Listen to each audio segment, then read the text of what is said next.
Jurídico 4.0, el podcast donde el derecho se encuentra con la innovación. Hoy no vengo a hablar de derecho, ni de emprendimiento, ni de innovación. Hoy estoy aquí para agradecerles.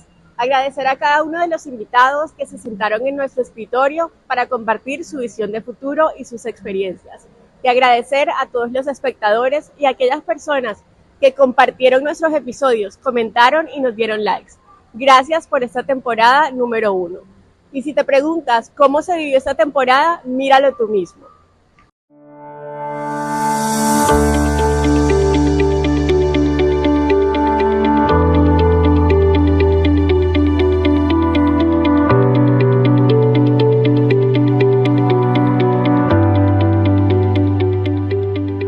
Bienvenidos a este primer episodio de Escritorio Jurídico 4.0, el podcast donde el derecho se cruza con la innovación. Es un placer para mí presentarles a nuestro primer invitado. Él es abogado, emprendedor y fundador de la firma Do Legal. Nicolás Becerra Cardona, es un placer para mí tenerte aquí. No, Gaby, pues muchas gracias por la invitación. Creo que el placer es mío de tener la oportunidad de ser el primer episodio además, que estoy seguro que este podcast va a llegar muy lejos, así que primero felicitaciones, segundo muchísimas gracias por la invitación. En un momento tú dijiste, yo quiero hacer algo distinto, yo quiero salirme de ese molde de lo tradicional. Pues mira, Gaby, yo creo que eso fue un proceso que va incluso un poquito más atrás. Nicolás Becerra arranca con el interés por emprender y por crear empresa muy joven. Yo creé empresa cuando tenía más o menos unos 14 años. Ahí tuve la primera experiencia, digamos, en el mundo empresarial con mis primeras inversiones. Trabajé en el mundo del entretenimiento, estuve en bares trabajando, hice mi propia empresa de entretenimiento de fiestas para mis propios amigos de 15, 16 años. Y eso nace también, yo creo que un poco del contexto, Gaby. Mi familia, sobre todo en especial mi mamá, es una persona muy emprendedora, que toda la vida ha emprendido, entonces creo que he tenido la oportunidad de ver en ella un ejemplo de creación de empresa. Luego yo iba a estudiar ciencias políticas. Mi papá, en una conversación que tuve con él, me dijo: hijo, si tú lo que quieres es hacer política y te parece interesante ese nicho, creo que te iría mejor estudiando derecho, piénsalo. Bueno, ahí tuve un proceso de pensar en la idea de estudiar derecho. A mí, en definitiva, me gustaba la filosofía cuando estaba estudiando en el colegio. Me gustaba también todo lo que tenía que ver con ciencias sociales, principalmente. Entonces ahí a partir de eso y que la lectura a mí no me molestaba, decido estudiar Derecho. Y estudiando Derecho también en ese proceso tuve la oportunidad de emprender varias veces. Mi primera experiencia laboral en materia jurídica, sin duda alguna, fue en una firma tradicional.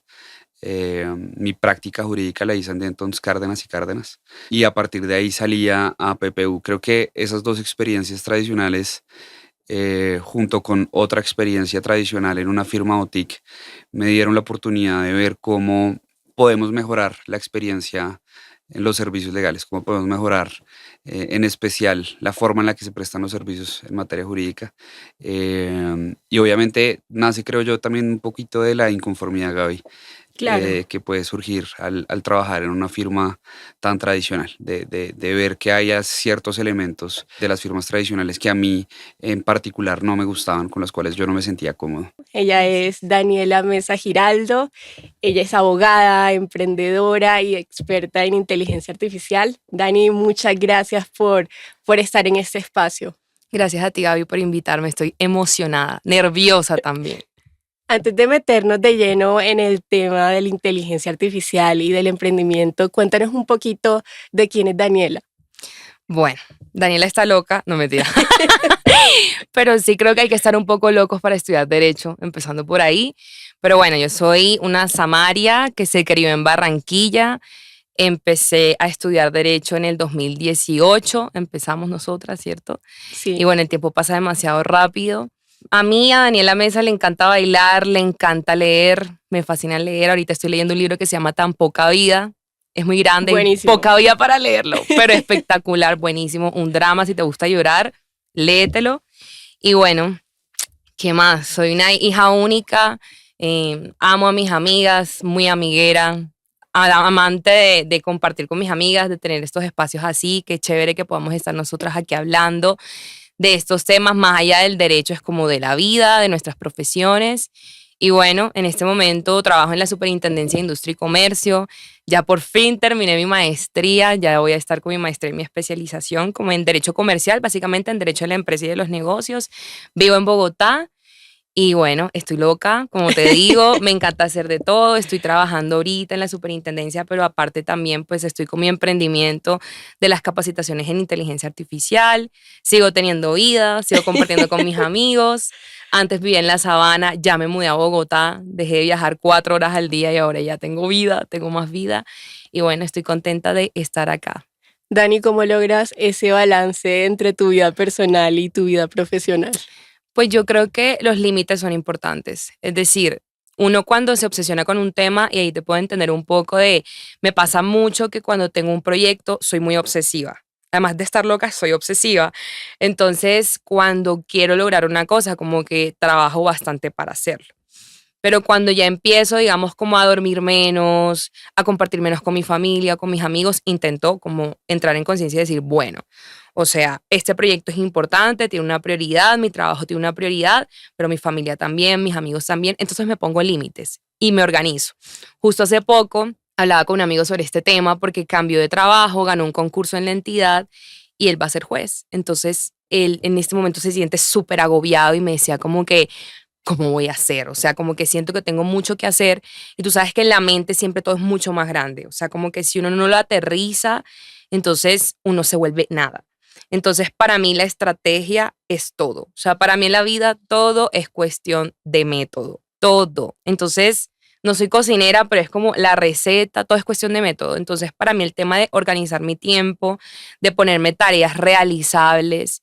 Hay un tema que también es como una estrategia de diseño de instrucciones en IA que se llama dividir la tarea en pasos.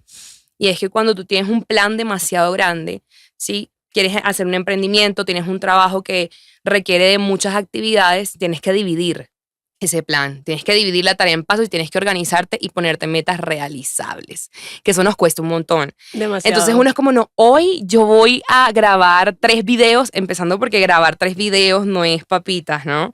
Voy a grabar 3 videos, voy a hacer 5 conceptos jurídicos, voy a sacar a mi perro, o sea, uno se empieza a colocar un montón de tareas, pero en realidad, ¿qué es realizable? Entonces, la invitación es a preguntarse como la tarea siempre hay que priorizarla de acuerdo a la urgencia y nosotros los abogados nos movemos con plazos. Entonces, lo más urgente es lo que está por vencer. Pero a veces uno se abruma con lo que todavía no está por vencer. Entonces uno tiene que organizarse en función de eso, si uno funciona con plazos o si uno no funciona con plazos, pero son entregables que tienes igual un corte para entregar. Ir organizando y dividir la tarea en pasos. O sea, yo te digo que para mí todo es cuestión de estrategia. Cuando me dicen, no, pero es que siento mucha ansiedad, yo la vivo también, todos la vivimos, pero hay que priorizar como leer, hay que priorizar compartir con la familia, hay que priorizar acariciar a tu perro, eso hay que hacerlo. Y eso puede armonizarse con tu trabajo, pero tienes que tener una estrategia. Entonces yo creo que eso es clave. O sea, Mi invitada de hoy es Daniela Rodríguez Buitrago. Ella es fundadora de Laboral Trends y coorganizadora de Legal Hackers. Daniela, bienvenida y muchas gracias por venir a este espacio. Gracias a ti. Gracias a ti por esta invitación y bueno, honro mucho lo que estás haciendo. Muchísimas gracias, Dani. Comencemos hablando un poquito de quién eres tú, de cuál es tu experiencia, cuál es tu trayectoria y cómo llegaste a hacer las cosas diferentes en el derecho. ¿Qué te hizo llegar hasta ahí? Bueno, fui abogada, como todos los abogados. Tuve una trayectoria académica natural y normal, hice mi pregrado, luego por temas laborales tomé la decisión de hacer un posgrado para seguirme especializando y así sucesivamente fui creciendo en línea vertical, pensando que solamente el conocimiento académico era necesario para sobrevivir en el mundo legal. Y por circunstancias de la vida, creo que circunstancias que a muchos nos cambiaron desde que el mundo paró, tomé la decisión de ver hacia adentro e identificar qué tan feliz me estaba haciendo la decisión que elegí y a dónde iba a terminar si seguía con esa carrera del ratón en la que iba. Porque fui una abogada que se graduó muy joven y tuve un ascenso laboral muy rápido. Entonces, antes de cumplir 30 años, tuve lo que una persona desearía tener en su vida profesional. Así que cuando llego a esa cúspide digo, esto no me está haciendo feliz. O sea, tengo lo que soñé, estoy volando, pero ¿cuál es hasta dónde? Si esto se siente lo que pensé que me iba a hacer feliz, pues creo que no está teniendo sentido. Y ahí hay una ruptura muy grande. A otro episodio de Escritorio Jurídico 4.0. Hoy estamos con Jorge Bedoya, abogado costeño, socio de IE Law Group y la voz detrás del podcast Ajá. Jorge, bienvenido y muchas gracias por estar aquí. No, Gaby, muchas gracias por tu invitación, que es bacano ver estos espacios y obviamente compartir un poco más contigo y lo que estás haciendo con tu podcast, que es firme, súper bacano. Muchas gracias, Jorge. Antes de empezar, antes de entrar en materia, quiero hacerte unas preguntas rápidas. Ok. ¿Qué prefieres, Xbox o PlayStation? Yo soy un hombre de PlayStation, realmente, y cuando me dejan jugar más que todo, ¿ya? Así que Xbox, sabes que una vez iba a comprar el Xbox y un amigo que sabe mucho más de tecnología que yo me dijo, no, vamos con el PlayStation, es como mejor, y me quedé con el PlayStation. Así que eso es algo que todavía tengo ahí y eventualmente volveré a jugar, pero cuando uno tiene hijos se vuelve complicada la vaina, porque también quieren jugar y dañan los controles y hacen todo. O sea, uno nunca se imagina que le va a pasar eso, pero pasa.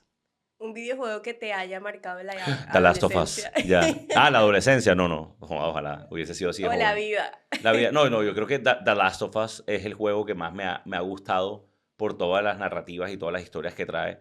Creo que también marcó momentos muy bacanos y particulares. Cuando salió la segunda versión de The Last of Us fue en plena pandemia y el juego habla de un mundo posapocalíptico por una pandemia. Entonces, creo que es algo que es bastante introspectivo con muchas cosas de qué decisiones tomarías. Y cuando eres papá, o sea, cuando iba a ser papá y cuando ya fui papá, lo jugué en dos momentos en que te hace explorar también la paternidad de una manera distinta. Y es bacano también levantar a la gente a tiros. ¿Prefieres jugar solo o en modo competitivo? Yo prefiero realmente, o sea, siempre disfruto la compañía, pero también depende del juego, ¿no? Cuando uno juega un FIFA y empieza uno como que a molestar a la gente y hacer un poco trash talking ahí es chévere. Y yo creo que eh, esa pregunta que me hiciste ahorita, que un juego que también cambió mi vida y va de la mano con lo que me estás preguntando, no joda, nada mejor que GoldenEye 64, o sea, en Nintendo 64. Qué juego para marcar la vida, me acuerdo perfectamente, ahora que dices que sí, que en compañía, me acuerdo perfectamente de la clase de uno de mis llaves, Andrés Abuchaibe, en la casa de él, los cumpleaños, una televisión gigante, pizza, jugando, o sea, hey, créeme que son de los mejores momentos. Entonces, yo creo que un buen videojuego es bacano jugarlo en compañía y en modo competitivo joder la vida, sí. El mejor soundtrack de un videojuego. El mejor soundtrack de un videojuego, tal vez, yo creo que todo lo que recopila GTA ha sido súper bueno. Tuve la oportunidad, digamos, de conocer varias de las bandas que han dejado su música ahí y les ha funcionado muchísimo. Especialmente en la última versión del 5, hay una banda que se llama Fiddler y yo los conocí cuando estaba viviendo en Estados Unidos. Precisamente sacaron una de las canciones, se llama Cheap Beer, y la sacaron en ese juego y los hace muy popular. Yo creo que es el que mejor música tiene por ahora. Listo, Jorge, ahora que tenemos esta radiografía gamer de ti, Ujú. vamos a entrar a hablar un poquito de tu historia. Cuéntanos de quién es Jorge Bedoya. Ok. Wow, esa es una pregunta súper profunda. ¿Quién soy? Pero ¿quién soy? Que como abogado, me imagino, o como persona. Como persona. Yo básicamente me escribo como un Golden Retriever. A mí me gusta Yo lo veo, sí. a mí me gusta hacer muchas cosas al mismo tiempo. Disfruto mucho eso. Creo que soy una persona impulsada enteramente por energía, felicidad y creatividad. Me gusta ser el arquitecto de mis propias cosas.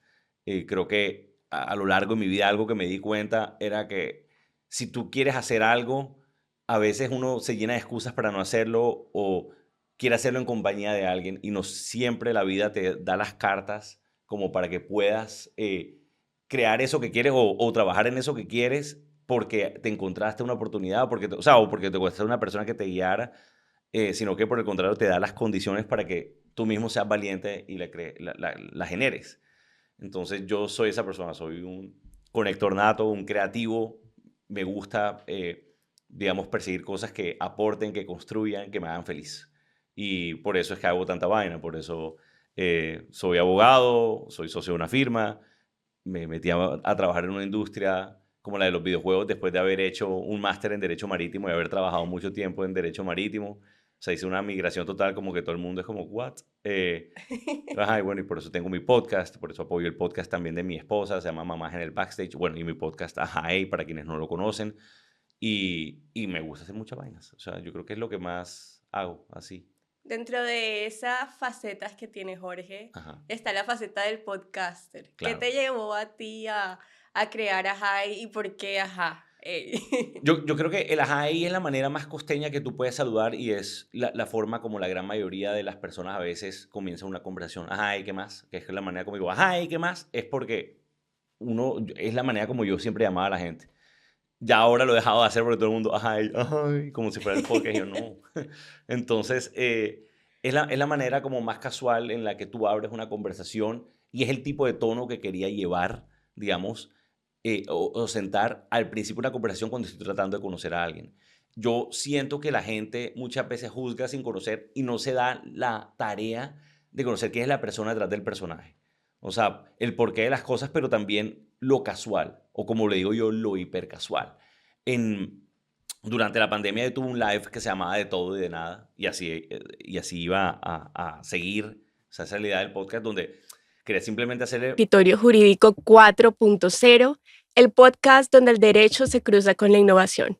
Hoy tengo el gusto de presentarles a una invitada que es muy especial porque admiro mucho además. Es una mujer que está liderando el ecosistema de fintech no solo en Colombia, sino en Latinoamérica. Ella es Natalia Jiménez, ex CEO de Lulobank y co-founder además. Natalia, muchas gracias por estar en ese espacio. Gracias, Gaby, por la invitación. Muy contenta de estar acá para esta conversación. Gracias, Nati. Quiero preguntarte, antes de que empecemos y entremos en materia, ¿cuál es tu filosofía de vida? Bueno, mi filosofía de vida es muy sencilla y es disfrutar lo que hago. Yo trato de vivir en plenitud y pues digamos que trato de conectar mucho mi corazón con mi cabeza, de operar desde un propósito y desde, pues digamos que un hacer que venga desde el ser. Esa es mi filosofía. Cuéntanos un poquito sobre ti, sobre tu historia. ¿Quién es Natalia Jiménez? Bueno, yo soy Nati, me gusta que me digan Nati, soy de Armenia, Quindío, me encanta la naturaleza, mi papá es agricultor, mi mamá es súper artista y es fonoaudióloga, entonces vengo como de una familia con una mezcla bien bonita entre el arte, lo racional, la conciencia, pues con la tierra, soy una persona súper soñadora, muy exploradora, desde niña he sido como muy curiosa. Me gusta, creo que necesito el movimiento. Algo que es una constante en mi vida es que necesito el movimiento para poder sentir como que opero desde esa voluntad de aprender y de crecer constantemente. Soy muy ambiciosa también, creo que me pongo metas súper altas y soy muy terca. Me gusta cumplir lo que me propongo.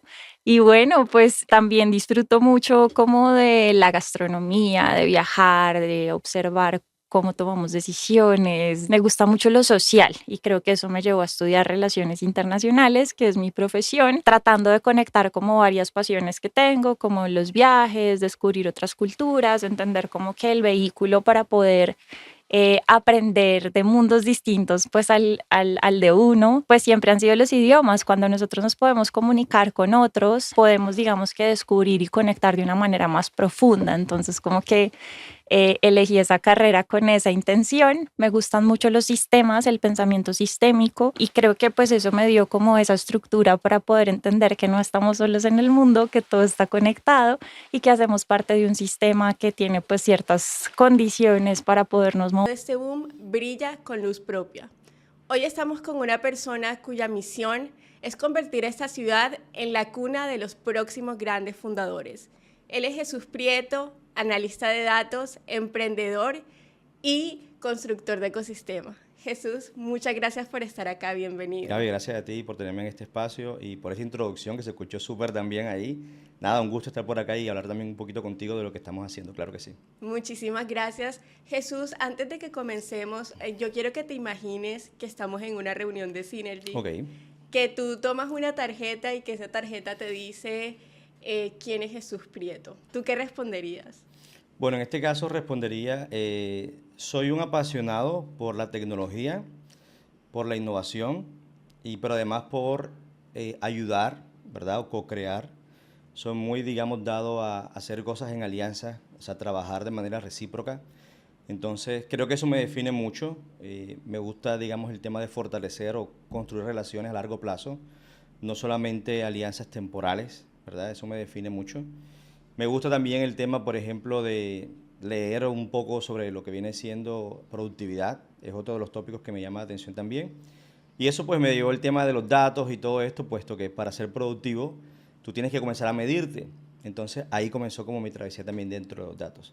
Hoy por hoy digamos que estamos desarrollando Synergy, que son estas reuniones, estos espacios, en los que lo que hacemos es conectar emprendedores en la ciudad en etapa temprana y mediana, buscando que ellos puedan desarrollar allí nuevas alianzas con clientes, nuevos aliados, socios o incluso amistades, que al final del día digamos que es lo que queda o lo que buscamos que quede después de la reunión, ¿no? Entonces eso es un poquito sobre mí. Jesús, ¿en qué momento de tu vida tú caes en cuenta de que te quieres dedicar al emprendimiento? Bueno, mira, hay una historia atrás de todo esto y es que por allá como a los 16 años, una vez llega un amigo de Bogotá, él me comienza a conversar y él está buscando lanzar un proyecto en la ciudad donde yo estaba viviendo en ese momento y él dice esta palabra emprendimiento. Yo digo, emprendimiento. Te lo juro que yo nunca había escuchado esa palabra, emprendimiento, o por lo menos la había tomado como hacia mí. Y yo dije, bueno, ¿y qué es todo esto de emprendimiento? No, emprendimiento es que tú coges, tomas una idea, la desarrollas, la construyes, la vuelves una empresa, esta genera capital, pues ayuda y beneficia a otros. Y de ahí comenzó como esa idea de emprender, emprender, emprender. He emprendido muchas cosas y creo que todo buen emprendedor ha pasado por eso. Uno como que comienza con algo, luego eso no funcionó bien, va a otra cosa.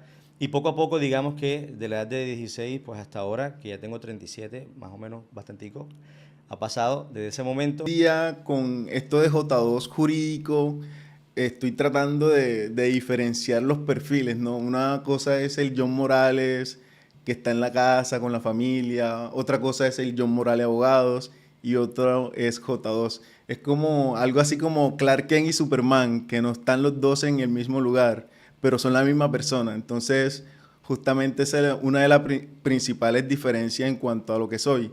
John Morales, un pelado criado en un barrio popular de Cartagena, inmerso y rodeado de todo lo que tiene que ver con esa parte cultural de Cartagena, la champeta, el hip hop.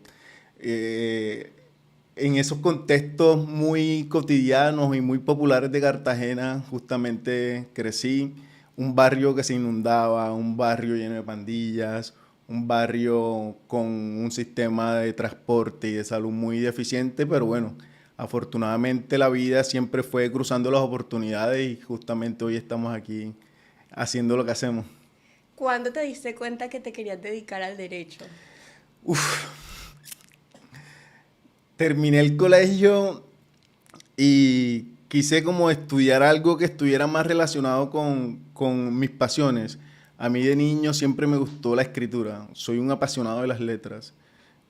Normalmente cuando escribo no uso números normales, sino números romanos, justamente porque los números romanos te muestran los números como si fueran letras, y yo soy un amante de las letras. Mi gran sueño de niño siempre fue ser escritor, siempre. Pero lo que te decía, cuando tú creces en un contexto de un barrio tan popular, de un barrio con una problemática social impresionante, tú no puedes decir, es que a mí me apasiona, por ejemplo, la poesía, porque vas a ser objeto de bullying. Tú lo que tienes que hacer es convertir eso que haces en lo que a la gente del contexto le gusta. Entonces yo escribía poesía y lo que hacía era convertir mis letras de poesía en canciones de champeta o de hip hop. Nunca tuve el talento para el canto, pero lo que hacía era mis amigos que lo hacían, yo les escribía las letras. Entonces, eso inicialmente, yo soy un apasionado de las letras y crecer en ese contexto donde no sabes qué hacer porque, como le dice uno a los papás, es que mi sueño es ser escritor, justamente creciendo en un contexto donde tiene muchas deficiencias de la parte económica. Entonces, lo ideal fue buscar una carrera que me permitiera, en esa misma línea de las letras, lo más cercano fue el derecho, y eso fue lo que me llevó a estudiar derecho.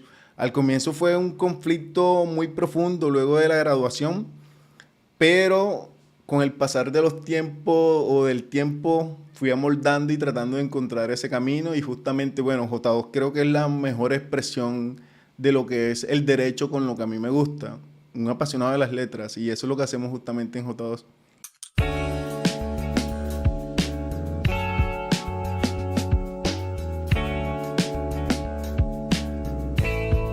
Bienvenidos a Escritorio Jurídico 4.0, el podcast donde el derecho se une con la innovación. Hoy nos acompaña una abogada que no solo se mueve en estrados judiciales, sino también en el mundo de las letras.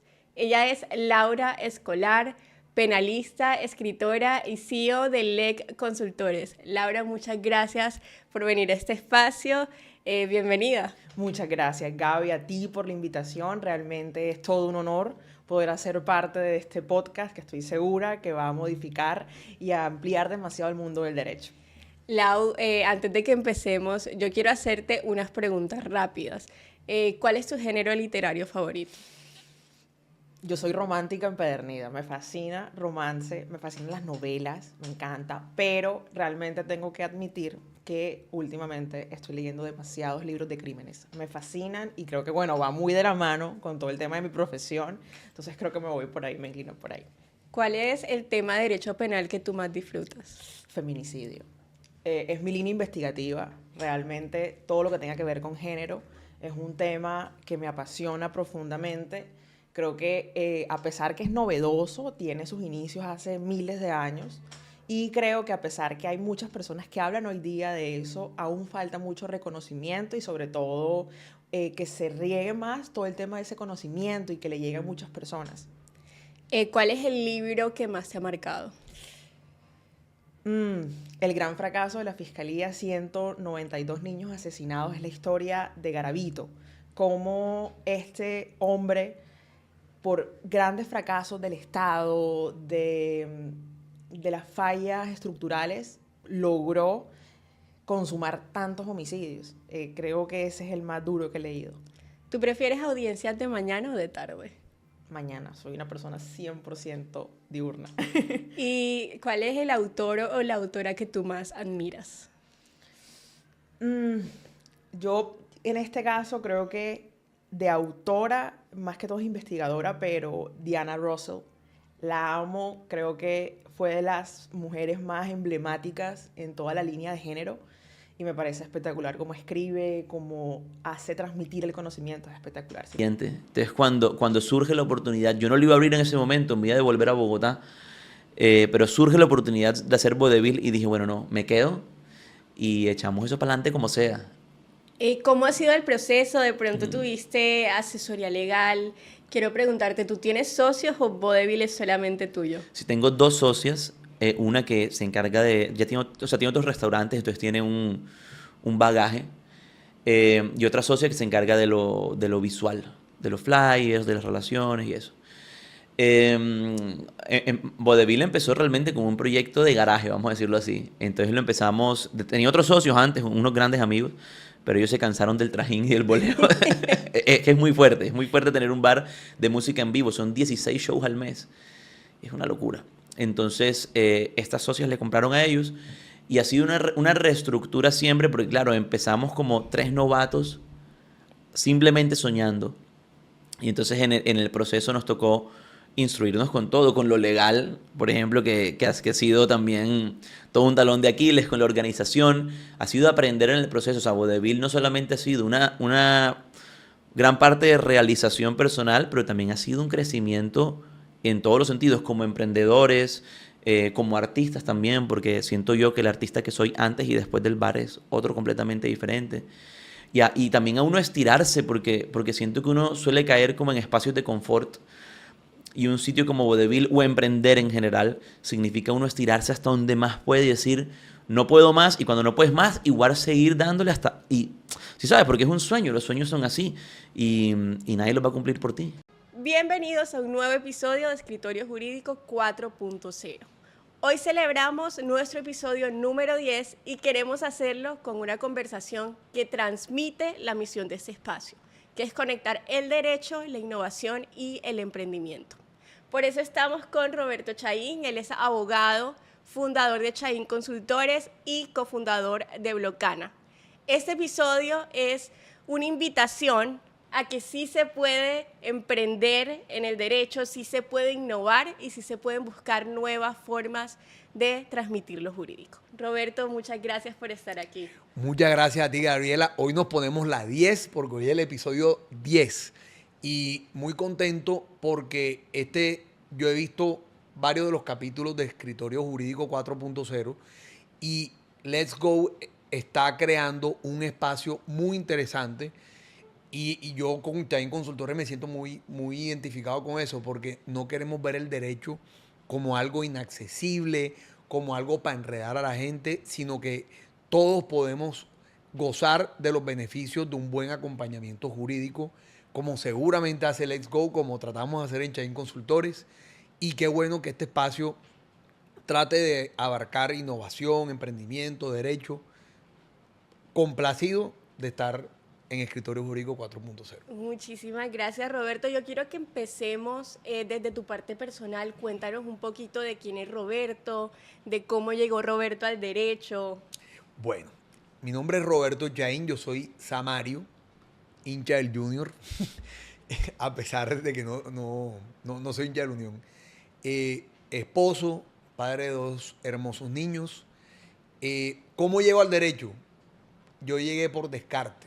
Porque cuando yo estaba joven, yo quería ser ingeniero de sistemas y yo dije, pero yo no me puedo ganar la vida arreglando computadores. O sea, uno de pelado no entiende esas vainas y eso es lo que pensé.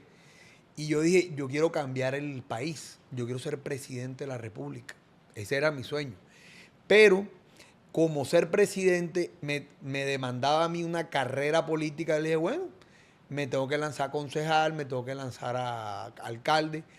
Pero qué tal que no quede y no voy a morir de hambre. Bueno, por lo menos voy a estudiar derecho, que eso por lo menos me da una tarjeta profesional para defender algo en caso de que me ahogue unas elecciones. Así pensaba yo de 17 años. Cuando entro a estudiar derecho, fue la mejor decisión de mi vida. Me apasionó mucho defender una causa. Me apasiona mucho acompañar a las personas, hacerlas sentir tranquilas, generar confianza, y lo he logrado en los ámbitos que la vida me ha puesto desde diferentes ramas del derecho. Me complace ser abogado, amo ser abogado, en un mundo y en un país donde a veces a los abogados nos tira muy duro porque hay unas cuantas manzanas podridas que no están haciendo bien la labor o que la utilizan mal. Pero llegué para eso, para tratar de generar confianza y es parte de la lucha diaria que emprendo en cualquier trabajo que hago. Antes de que entremos en materia, conozcamos un poco a una de las mentes detrás de la fintech. ¿Por qué no nos hablas un poquito de quién eres tú, de dónde naciste, de cómo nació tu pasión por la tecnología? Bueno, yo soy ingeniero de sistemas, tengo 35 años, soy barranquillero. Aunque me fui como a los 20 años, me fui de Barranquilla a Bogotá. Y en Bogotá, pues, tuve la mayor parte de mi carrera profesional. Bogotá dura aproximadamente unos 12, 13 años. Yo soy de un barrio popular de Barranquilla, barrio 7 de Abril. Ahí nací, me crié ahí la mayor parte de mi vida. Y creo que la tecnología cambió mi vida. Y fue en un punto... Creo que hubo un punto de inflexión y fue cuando mi mamá me regaló un computador. Yo tenía unos 13, 12 años. Mi mamá me compró un computador. En esa época eran esos grandotes que tenían como una espalda grandota atrás. Y yo empecé a sentir curiosidad por los programas. Entonces, no había muchos programas web, pero sí de escritorio. Acuerdo que había uno muy famoso que era Encarta. Encarta era el internet de esa época. Sí, Ahí yo es- creo que todo el mundo usó Encarta en esa época. Sí, entonces a mí me parecía genial cómo Encarta tenía multimedia, sonido, imágenes, video, la interacción que tú podías pues meter información, él te respondía algo y yo dije, uy, yo quiero saber hacer eso.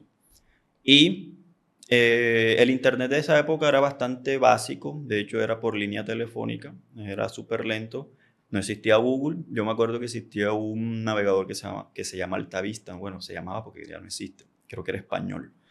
Y yo con Altavista empecé a investigar. Decía, bueno, mira, yo quiero hacer... Bueno, era curioso porque en español si buscabas no te salía nada. Entonces lo que hacía era, tradúceme esto en el traductor de esa época. Mira, yo quiero estudiar algo que me permita a mí crear programas de software. Ponía eso en inglés y ahí sí me salían foros.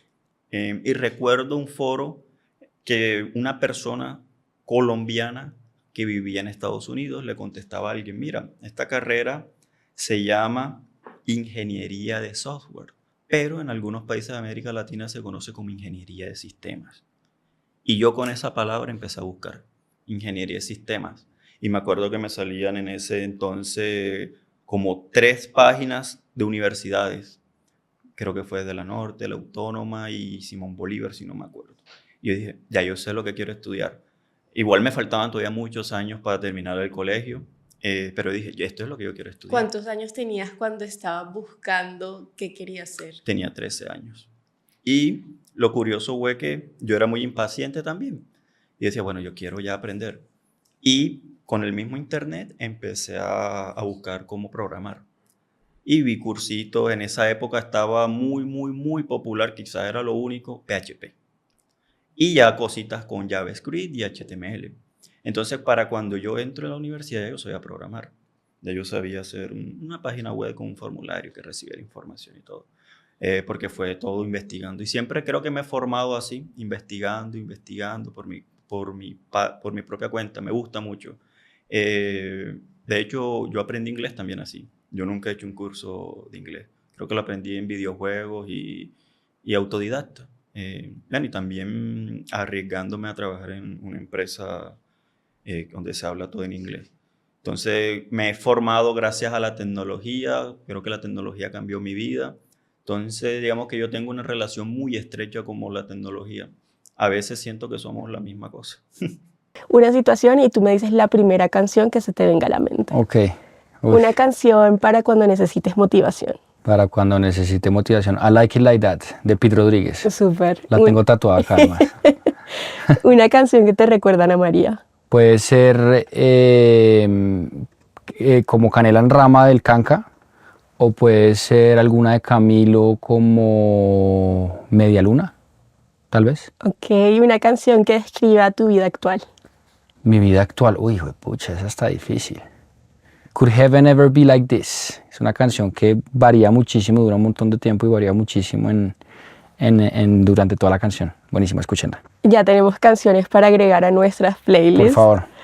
Alejo, si tú tuvieras que presentarte sin LinkedIn, sin títulos, ¿cómo te presentarías? Pues yo diría que esa misma pregunta la hacemos nosotros en Coja Oficio. Es la primera que hacemos siempre, que es una pregunta difícil de responder al final porque mucha gente siempre se amarra a su título. Yo diría que yo soy una persona muy sociable, que le encantan las conexiones humanas, que le apasiona conocer nuevas personas, nuevas cosas, nuevas comidas, descubrir el mundo. Yo diría que soy muy curioso también, que me encanta conocer las historias de otras personas, me encanta ayudar en lo más posible, creo que, y eso también lo he hablado un poco con mi psicólogo porque no lo tenía tan claro, pero yo tengo una personalidad como de sostener, de ayudar, y eso me llena. Y nada, yo creo que soy una persona muy feliz también en general, como que en general me gusta rodearme de gente, no rodearme, pero pues hacer que la vida sea más feliz para todos. Y si eso implica pues tener un grado de chistes malos o ser chistoso, pues ahí estoy. Alejo, bueno, cuéntanos un poquito, un contexto de tu vida, porque tú estabas en el mundo corporativo, trabajabas y has trabajado en empresas de tecnología, entre esas Microsoft. Tú estabas en Francia, Sí. luego te viniste a Colombia. Cuéntanos un poquito de cómo ha sido ese cambio para ti. Sí, efectivamente yo llegué a Europa hace unos 8 años porque me fui a estudiar mi maestría en España, que era una doble titulación entre un MBA y una maestría en datos, ¿sí? De ahí yo quedé súper enfocado en que quería trabajar en tecnología y en una de las grandes de tecnología, entonces apliqué desde mucho antes de graduarme, estaba súper juicioso aplicando a de todo y pues apliqué a Google, a Amazon, a varias de esas y en Uber y en muchas de esas tuve entrevistas, pero pues terminé pasando a Microsoft, a un programa de graduados de MBA, donde me dijeron, no, nos gusta tu perfil, pero tienes opciones o en París, en Berlín o en Dublín. Y yo dije, no, mentira, en París, en Dublín y en Londres. Yo dije, no, pues de esas ciudades de cielo gris, tal vez la menos gris es París. Y yo de chiquito tenía como una tara con París porque yo estudié en un colegio francés del cual no me gradué y salí como odiando un poco todo eso, cosa que obviamente al vivir en Francia o sea, Te reconciliaste me reconcilié con eso. con todo eso y amo Francia en este momento. Pero pues en ese momento como que yo decía, Que no no. te gustaba. No sé, o sea, yo estuve en un colegio que no es para todo el mundo, que al final es un colegio muy, no sé si ha cambiado, pero en esa época pues uno era un número y si es up or out, si no te va bien, chao, o repites años y repites años, era ser humano. Y lo digo así porque pude comparar con el otro colegio al que me fui después, que pues era totalmente lo contrario. O sea, en los, no sé, 10, 12 años que mi mamá o mis papás estuvieron en ese colegio francés, nunca les trataron por su nombre, sino eran el papá del número X, ¿sabes? Primera semana yo en el otro colegio, ya, ay, mamá Torres, o sea, una cosa muy distinta, ¿no? Y pues yo creo que ese cambio me formó también un poco como el humano que soy. Sin embargo, pues ya entendí también muchas de las cosas de disciplina y de autoconocimiento y de aprender uno solo que me dio el francés, además de hablar francés, ¿no? Que eso pues me dio obviamente oportunidades para poder después terminar en París.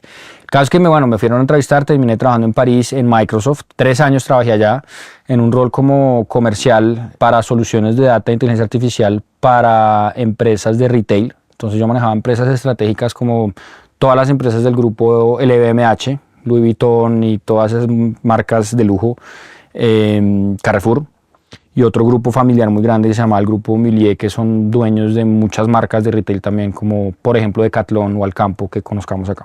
De ahí me buscaron por LinkedIn, porque curiosamente cuando uno tiene ese tipo de cargos en Europa, lo buscan a uno mucho, porque los cargos comerciales en tecnología pues son bastante apetecidos, digamos. Entonces me buscaban muchas veces, pero yo siempre decía, no, Microsoft no me va a salir de acá. Y me peleé mucho dentro de Microsoft porque yo estaba aburrido en el rol en el que estaba. Quería moverme y muchas veces intenté hacerlo llegando hasta el último paso de la entrevista y contrataban a alguien externo. Entonces estaba súper aburrido también. En un punto me llegó una oferta, pues me buscaron. Y yo pues voy a hacer el ensayo para como medio moverle la aguja aquí a mi jefe para que me ayuden a moverme en otra cosa. Y pues obviamente cuando uno está relajado y lo hace como sin ese interés y ese miedo, pues la reventé en las entrevistas, me terminaron haciendo una oferta donde básicamente me ofrecían el doble de lo que ganaba. Entonces me la pusieron difícil porque yo dije, esto va a ser como una excusa para que me suban mi salario, para que me suban de nivel o lo que sea. Y cuando me senté con mi jefe, que pues ya también era mi amigo, me dijo, pues aquí le voy a hablar con 2 sombreros, el sombrero de amigo y el sombrero de jefe. El sombrero de amigo, lárguese, qué chimba. O sea, qué oportunidad tan del carajo, sobre todo que es una empresa muy chévere que se llama Informática, la acaba de comprar Salesforce hace una semana. Y me dijo, como jefe, pues lo vamos a extrañar, pero pues yo por más de que intente subirle, pues le lograré subir el 10% como mucho, pero pues ya el doble, imposible. Entonces me fui para allá, estuve como 2 años. Y en ese in-between de ese tiempo, casi que en el in-between de Microsoft y Informática, me casé con Ana María, que nos casamos pues estando a distancia. Al final nuestra relación siempre empezó a distancia. Vamos a hacer un disclaimer. Uh-huh. Alejandro es esposo de Ana María Cardona, la rubia inmoral. Sí, Continúa. Vale, sí, disclaimer importante. Porque por eso estoy en todo esto ahorita, ¿no? Entonces nos casamos estando en relación a distancia y a distancia también, eso es otro chiste. Se casaron por poder. Nos casamos por poder, o sea, mi esposa se casó con mi hermano. Entonces los amigos de mi hermano se la montan todo el tiempo porque usted se casó con su cuñada, en fin. Pero bueno, son historias originales. En ese momento era medio pandemia, estábamos saliendo, yo estaba empezando el nuevo trabajo, no podía viajar y queríamos que ella viniera allá, entonces pues como que lo hicimos así. Hasta la fecha no hemos hecho la celebración, pero lo tenemos pendiente y tenemos pendiente algo muy chévere también. Pero bueno, Ana María se vino para Europa porque ella siempre me ha dicho mi sueño es vivir en París, entonces yo le dije, no, pues de una, hagámosle. Se vino a París y la verdad es que la pasó muy bien, o sea, digamos que la vida en París ella siempre lo había soñado, le encantó. Pero estando allá se dio cuenta que, pues que ella estaba dejando un poco su sueño aparte, porque ella se fue, digamos que en su momento más alto, hasta ese momento, porque yo creo que ahorita está en un momento mucho más alto, y pues se fue allá a buscar de nuevo, a arrancar de nuevo, a tener reuniones hasta las 3 de la mañana, entonces le estaba tocando muy duro y en un punto me dijo, me exploté, no puedo más, necesito regresar a Colombia, y yo le dije, no, pues, ¿cómo así? Dame un chance, y me dijo, no, me voy ya. Y yo le dije, bueno, pues entonces en ese caso, obviamente esto no fue tan así hablado, sino obviamente hubo discusiones, hubo peleas, hubo drama, hubo de todo, porque pues al final yo, siendo una persona mega estructurada, yo tenía un plan en mi cabeza y ese plan no me lo dañaba a nadie, que era seguir trabajando en tecnología, por más de que estuviera aburrido y deprimido en lo que hacía, porque así era. Que no me malinterpretes, tecnología chévere y todo, pero pues yo estaba en un momento en el que ya, ¿sabes? Entonces mi plan era, me quedo en Europa trabajando en tecnología, ganando en euros, ganando muy bien en euros, ahorrando unos 10 añitos y después me vuelvo a Colombia a disfrutar mi patrimonio. Pues me lo adelantó como 5 o 6 años, ¿no? Entonces, nada, en ese momento le dije, no, pues si esta es una decisión tomada, arranca y yo te prometo que yo vuelvo. Solo dame chance de vender todas estas cosas que compramos para el apartamento y de revisar a ver yo qué voy a hacer, porque al final pues yo he sido casi que toda la vida empleado, he emprendido, pero pues siempre desde un lado seguro teniendo un trabajo. Entonces en ese momento pues efectivamente vendí las cosas, entregué el apartamento y yo vivía de sofá en sofá de un amigo al otro, o me iba para Madrid a donde mi hermano, me lo dicho, estuve como 6 meses brincando de acá ya súper agotador. Y también buscando trabajo y mirando a ver qué hacía, y entre esas encontré trabajos acá que me parecieron interesantes, me entrevisté. Pero al final, pues digamos que yo tengo deudas en euros, porque yo hice inversiones allá y la maestría y lo que sea. Y yo decía, pues no me dan los números, o sea, aquí es un salario muy bueno, pero pues para lo que yo tengo que pagar allá en euros, pues estaría matándome de 8 de la mañana a quién sabe qué horas por algo que no me puedo comprar después una Coca-Cola. O no puedo ahorrar, no puedo invertir. Entonces dije, bueno, pues yo he sido juicioso, hice cálculos más la liquidación que logré sacar y demás, y yo creo que tengo como un año de ahorros líquidos, pues, que no fue un año, fue un poco menos, obviamente, porque uno siempre subestima. Y dije, no, pues me lanzo al agua y miro a ver qué hago.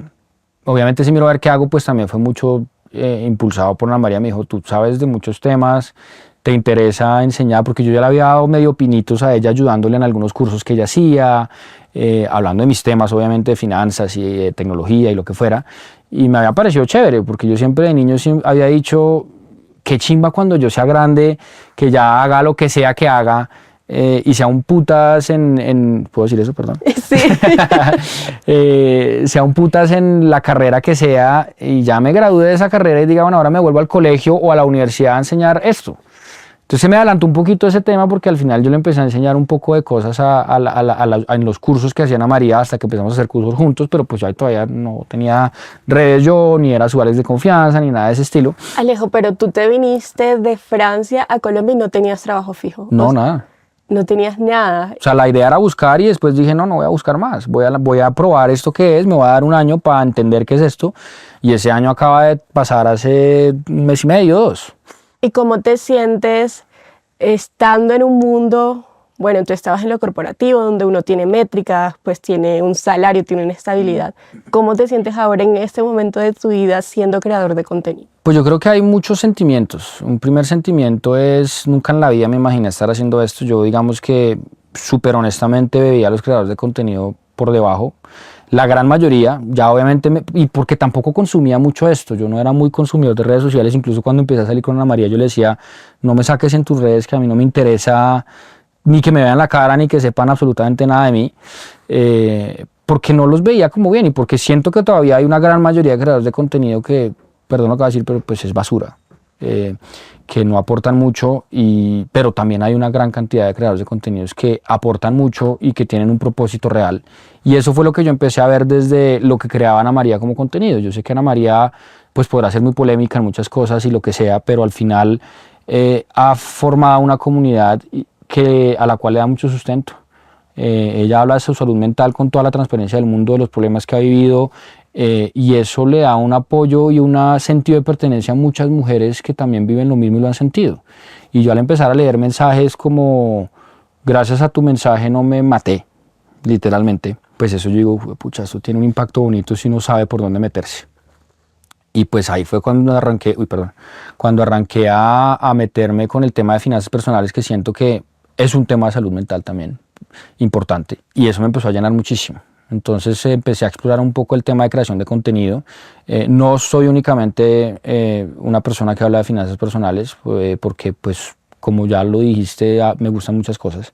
Me gusta la tecnología, me gusta la música, me gusta salir a montar, a caminar en las montañas, a correr una media maratón, que es un reto que me puse cuando volví y lo cumplí. Entonces, pues digamos que es una mezcla de sentimientos, desde pues ese miedo de algo completamente nuevo que nunca había hecho, de estar en un mundo completamente desconocido, y sobre todo de estar en una situación financiera en la cual nunca había estado. Obviamente no de ganar parecido, sino de ganar variable.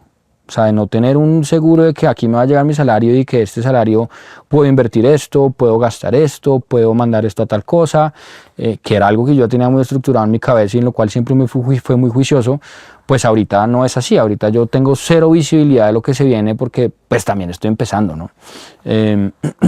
Y eso ha sido un reto, importante. Curiosamente el universo siempre está ahí conmigo, y no me puedo quedar en lo absoluto, porque cada vez que digo, pucha, estoy apretado, al día siguiente llega algo, ¿sabes? Me pasa mucho también. Sí, yo creo que es cuestión de confiar, y eso es algo en lo que Ana María me ha enseñado mucho, y es confía que tú haces las cosas bien, el universo te sorprende, y real, o sea, en momentos en los que digo, tengo que pagar, no sé, una cuenta de 400.000 pesos y tengo 350.000 en la cuenta, pucha, ¿qué hago?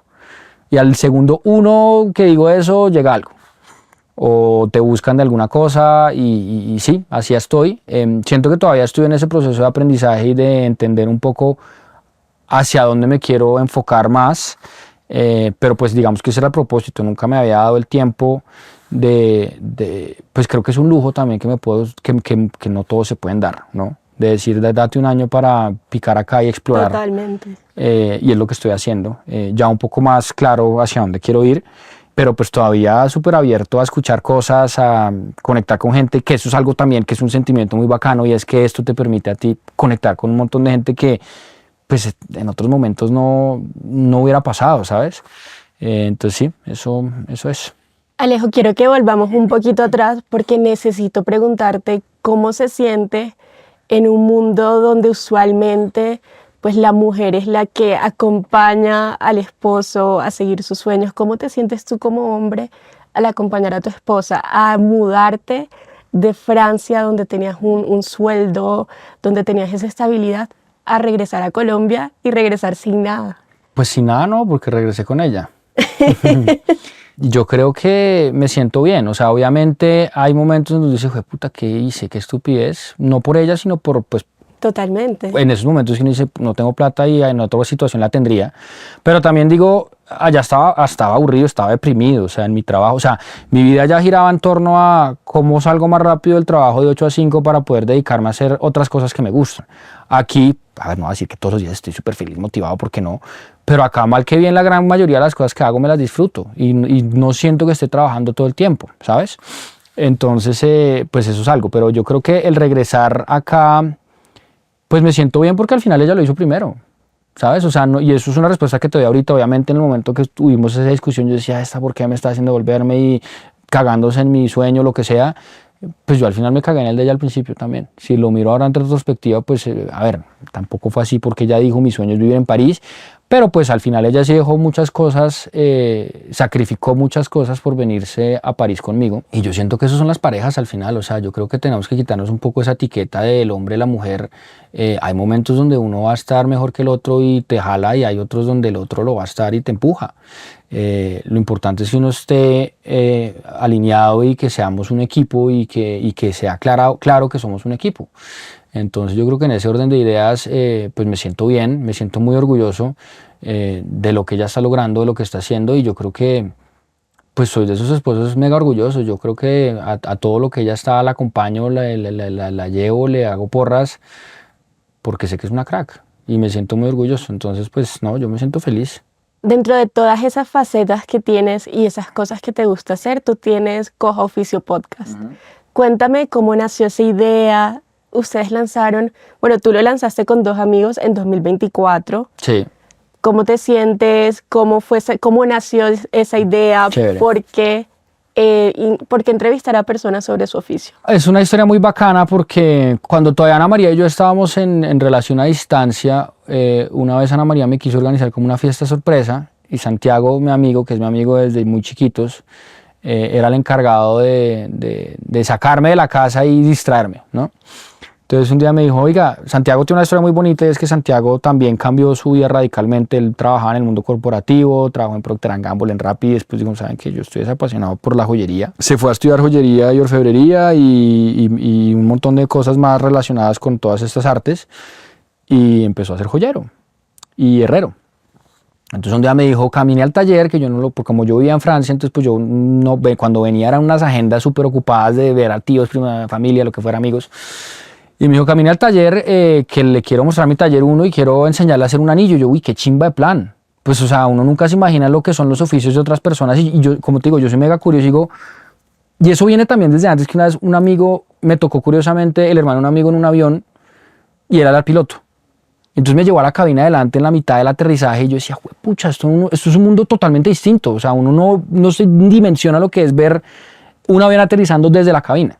Entonces desde ahí yo dije, pucha, ¿cómo serán los oficios de todo el mundo? Y cuando Santiago me llevó a esto, hice el anillo y dije, pucha, qué locura fundir la vaina, que el martillito, que la vaina. Y entonces ahí yo le dije, oiga, qué bacano uno poder saber más de todos los oficios. Me dijo, oiga, a mí también me parece muy chévere acá en San Felipe, donde él estaba, me gustaría poder hablar. Y yo le dije, pues, bueno, y esa idea quedó como en el aire, de esa vez que fue mucho tiempo antes. Y la última vez que yo vine, ya cuando le había dicho a Ana María, vete y yo voy, hubo un viaje que yo hice en in-between antes, o sea, yo volví y me volví a ir a terminar cosas y ya después me volví definitivamente. Entonces en ese me volví a ir, que yo ya me volvía como en tres meses, le dije a Santiago, bueno, lo llamé y le dije, bueno, oiga, esta vaina que hablamos alguna vez, ¿qué? Porque yo ahorita vuelvo y ¿qué vamos a hacer? Y me dijo, no, pues cuando vuelva. Y le dije, no, ni mierda. Vamos a hacer un podcast, en ese momento no se llamaba así.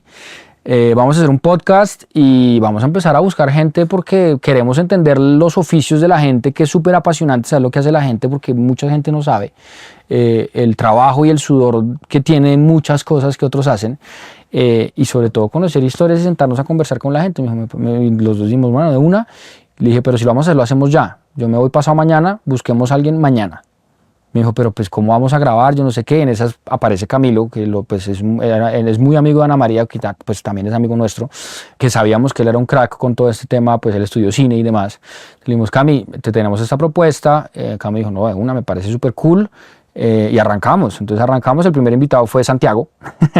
Y nosotros, o sea, pues, yo entrevistando a Santiago y a sus socios en ese momento, porque ya no son socios, y pues fue muy bacano. Obviamente ese episodio tuvo un montón de boom, porque pues todo lo que yo salí a hacer al principio, pues generó mucha impresión, porque este man que dijo que nunca quería salir en redes, ahora está saliendo en redes sociales como su Alex de confianza, y ahora tiene un podcast. Y qué putas este personaje nuevo, que no es un personaje nuevo, yo soy así, simplemente pues que no hace a tanta gente, ¿sí me entiendes? O sea, yo soy muy extrovertido y muy de conversar y hablar con todo el mundo, pero pues el tema de redes me pareció un poco invasión a privacidad, ¿no? Te entiendo totalmente. Sí. ¿Qué es lo que más te gusta de hacer Coja Oficio? Curiosamente ayer estábamos entrevistando a alguien muy bacano y nos quedamos hablando un poquito con Santiago y con Camilo, y yo les decía, este es el proyecto que no nos da plata a ninguno todavía, pero es el momento de la semana que más me disfruto. Es el que más me disfruto. O sea, ¿qué me disfruto? Pues lo que yo digo, soy curioso, sentarme a hablar y preguntarte un montón de cosas, tener a personas que son tal vez personas muy cool, muy, muy cool, porque hemos tenido la fortuna de que gente muy chévere nos ha aceptado invitaciones, que eso también pues llena un poco el alma y el ego. Para ti 1 hora. O sea, tú cuando tienes a personas de ese calibre sentadas para ti 1 hora completamente concentradas y con su celular en modo avión, contándote cosas a ti, enfocándote en ti, Es un espacio de aprendizaje absurdo, es un espacio de conexión con esas personas, donde después de pronto pueden salir amistades, pueden salir negocios, pueden salir, no sé, lo que sea. Entonces, para mí es el proyecto más lindo que hay. Yo le tengo mucha fe a que, así no sea un proyecto económico, y creo que eso es lo que más me ha gustado de esto, es que nunca le he puesto ese tinte económico de tenemos que crecer para hacer plata, porque pues hacer plata en un podcast en Colombia, eso todavía no está muy inventado, por decirlo de esa manera. Pero es un proyecto que me disfruto demasiado. Demasiado. Y han crecido bastante desde 2024 hasta la fecha. Pues no sabría decirte, ¿sabes? La verdad, ni siquiera me fijo en esas métricas de vanidad. Seguramente sí, porque seguramente el hecho de que ciertas personas acepten más invitaciones es porque es visible.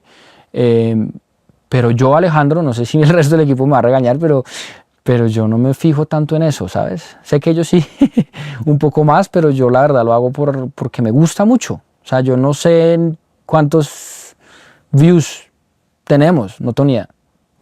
Alejo, una faceta de ti que no muchos conocen es tu faceta de inversor.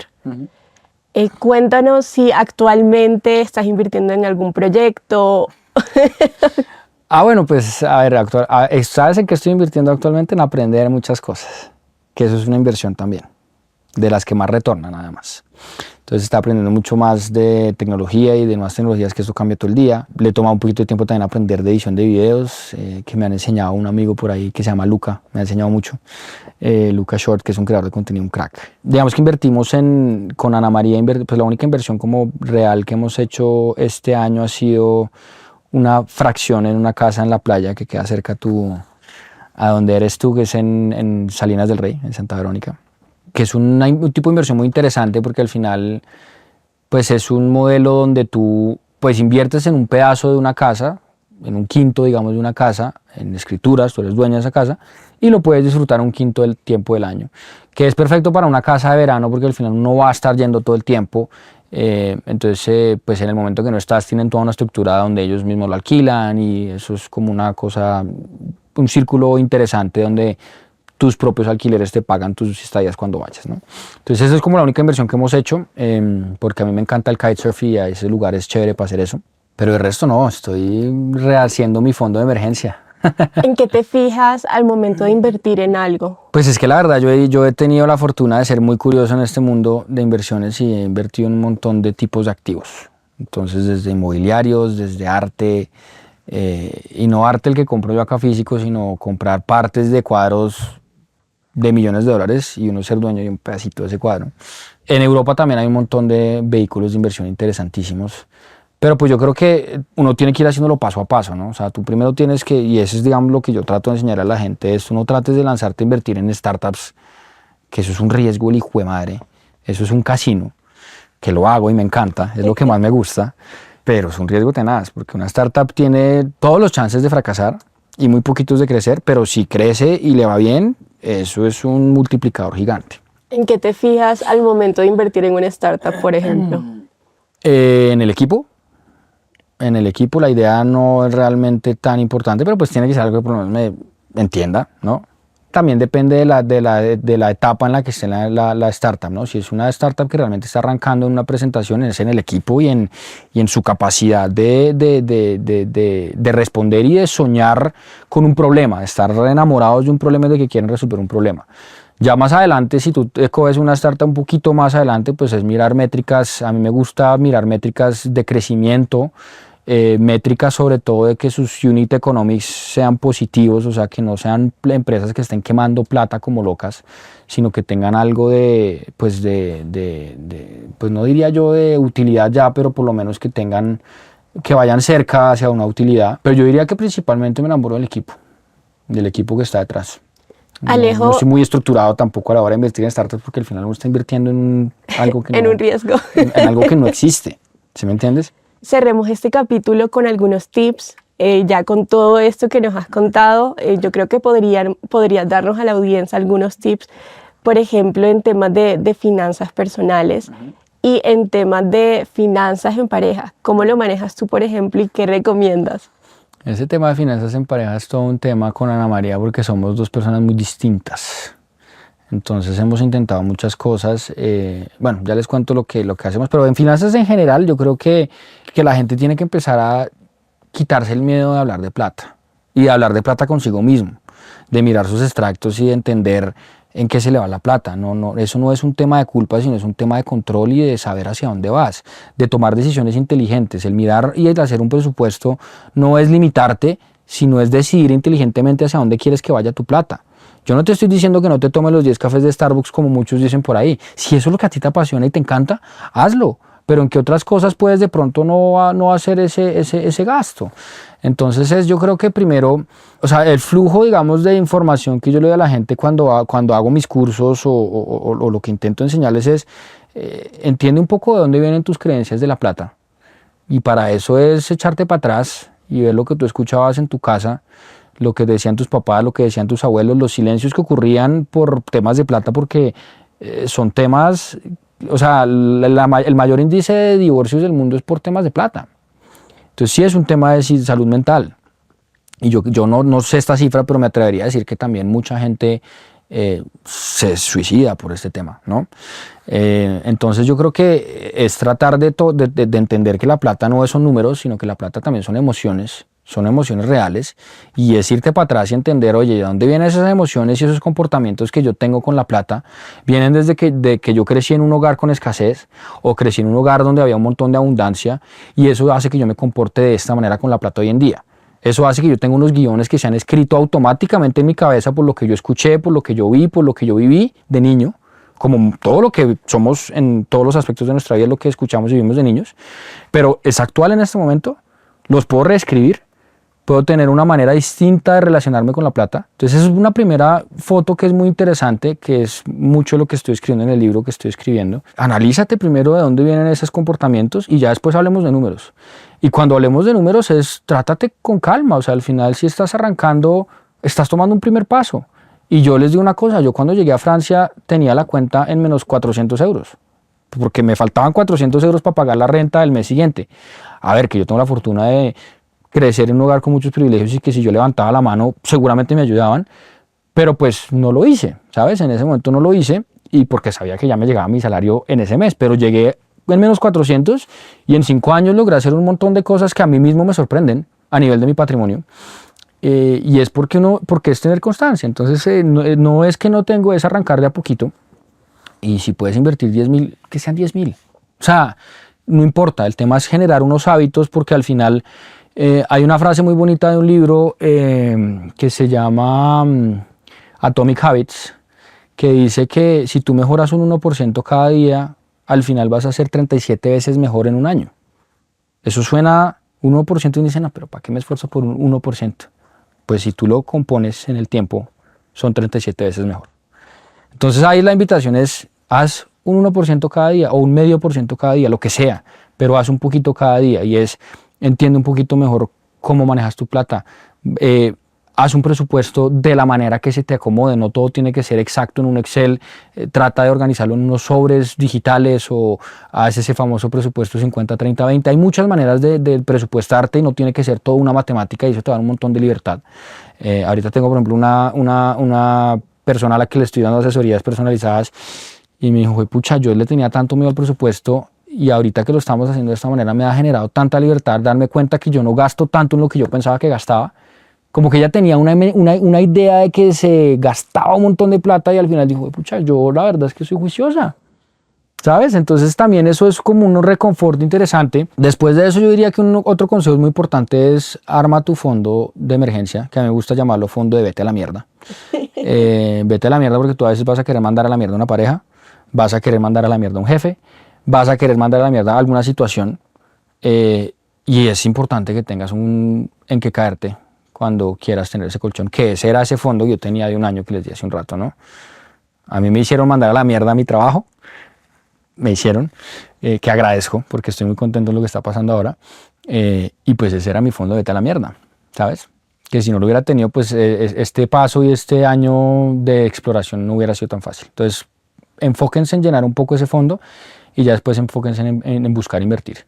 Y en invertir arranquen por cosas seguras, por cosas tranquilas que ustedes entiendan que son productos tradicionales de inversión, que pues, o sea, invertir, o sea, CDTs como tal no es invertir, eso es, yo creo que protegerse un poco de la inflación, pero es importante que no esté tu plata metida en una cuenta de ahorros que no te renta nada. Ahorita tenemos una gran ventaja y es que en Colombia hay cuentas de alta rentabilidad súper chéveres, entonces eso es un primer producto que tienes que tener. O sea, mete tu plata en una cuenta de alta rentabilidad de cualquiera de los bancos digitales que hay ahorita que son brutales, o si no confías en que eres capaz de guardar esa plata, métela en un CDT, también están súper buenos. Eso ya de por sí es un avance que mucha gente ni siquiera hace. Mucha gente tiene su plata en su cuenta de ahorros quieta y eso se está evaluando cada segundo que estamos pensando. Entonces es un primer paso y ya después, sé curioso, empieza a entender qué es el mundo de las inversiones, porque es que es infinito. Tú puedes invertir en un montón de cosas, tú puedes invertir en el negocio de tu amigo, tú puedes invertir en startups, tú puedes invertir en arte, tú puedes invertir en caballos de carreras, que me llegaban ese tipo de negocios, de ofertas en Francia, ¿sabes? Tú puedes invertir en botellas de vino, hablo de lo que me llegaba en Francia, que tal vez es un poco más digamos, estructurado de lo que hay en Colombia ahora, pero en Colombia también hay cosas muy bacanas.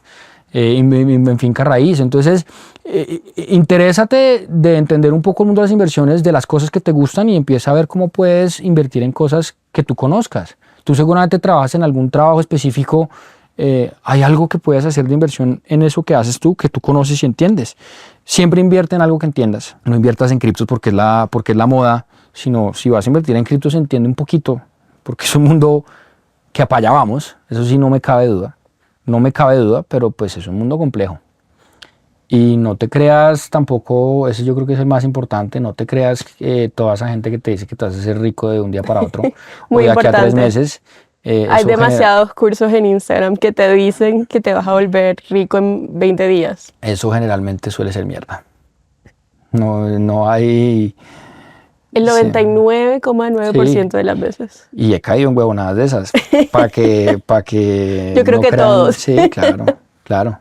Alejo, por último, si alguien quiere mañana de pronto emprender, invertir, mudarse a otro país, en una frase, ¿qué consejo le darías para que empiece a hacer eso que realmente quiere? Que se mueva. Yo creo que hay una frase que a mí no sé de dónde salió, pero a mí me gusta mucho. Yo creo que salió de algún chiste con algún amigo, pero se me quedó marcada y es que el movimiento es vida. Al final, todo lo que tú quieras hacer, existe todo el tema de la manifestación y de pensar que lo quieres, pero sin tú moverte hacia eso, nunca va a pasar nada. Haz algo para que empiece a moverte, empiece a investigar, empiece a llamar gente para que te explique, para que te cuente. Ese movimiento y esa inercia es lo que empieza a hacer que las cosas ocurran. Ese que yo le dijera a mis amigos, no vamos a hacer el podcast en 3 meses, lo hacemos ya, así esté malo, pero es movimiento. Y aquí llevamos 1 año, donde hemos dicho, a ver, hemos tenido ciertas excepciones, pero hemos dicho, vamos a hacer un episodio cada semana, pase lo que pase. Hemos tenido ciertos baches donde no hemos logrado, pero ha sido un compromiso. Entonces yo digo que, y sin querer ser perfecto, sin querer pucha, lo que sea, pero es muévete. Muévete, que del movimiento siempre salen cosas buenas, y abraza el miedo. Porque otra frase que también me mostró Santiago, que dijo una vez Will Smith en una entrevista, es que detrás del miedo la vida siempre nos pone las cosas más lindas. Entonces abraza el miedo y salta con él. ¿Cómo se maneja la incertidumbre? ¿Cómo la manejas tú? Pucha, esa es una pregunta difícil porque no creo que estoy aprendiendo a hacerlo, porque nunca había tenido tanta incertidumbre como ahora, pero yo creo que una de las cosas es confiar en el universo, confiar en que lo que estás haciendo te gusta, te apasiona y sientes que hay un propósito más grande que tú detrás, y sobre todo moverse. Si tú te estás moviendo, cosas pasan, malas o buenas, pero pasan, y si son malas, aprendes y te levantas de nuevo y te mueves otra vez. Alejo, muchísimas gracias por estar en este espacio, por tomarte el tiempo de venir, de contarnos tu historia, de darnos tips además. Y gracias a ustedes por ver este episodio de Escritorio Jurídico 4.0. Muchas gracias a ti y a ustedes.